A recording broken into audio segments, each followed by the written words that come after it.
Office সময়ে সংসারের কাজ অফিসে না বসেই অফিস চালাচ্ছেন ব্রাহ্মণবাড়িয়া সদর জনস্বাস্থ্যের সহকারী প্রকৌশলী। দেখছেন digitalbrahmanbaria.com। আমরা স্বাধীনতা ও উন্নয়নে বিশ্বাসী। সরকারি নিয়ম অনুযায়ী সকাল ৯টায় অফিসে উপস্থিত থাকার কথা থাকলেও তিনি তা মানছেন না। উল্টো সরকারি ডিউটি ফাঁকি দিয়ে বাসা থেকেই দাপ্তরিক কার্যক্রম পরিচালনা করার গুরুতর অভিযোগ উঠেছে ব্রাহ্মণবাড়িয়ার সদর জনস্বাস্থ্য প্রকৌশলীর কার্যালয়ের সহকারী প্রকৌশলী সামিরা আক্তার রক্সির বিরুদ্ধে। জানা যায়, এই কর্মকর্তা নিয়মিত সরকারি সময়ে অফিসে উপস্থিত থাকেন না। অভিযোগ রয়েছে, অফিস চলাকালীন সময়ে তিনি নিজের সংসারের কাজে ব্যস্ত থাকেন। সকাল ৯টায় তার অফিসে আসার কথা থাকলেও তিনি প্রতিদিনই দেরিতে আসেন অথবা একেবারেই আসেন না।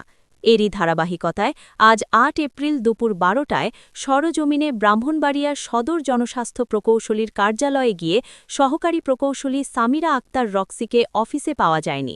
প্রতিদিনের মতোই আজও তার চেয়ারটি ফাঁকা পড়ে থাকতে দেখা যায়। সংশ্লিষ্ট সূত্র ও স্থানীয়রা জানান, সরকারি এই কর্মকর্তা দিনের পর দিন এমন অনিয়ম করে আসছেন।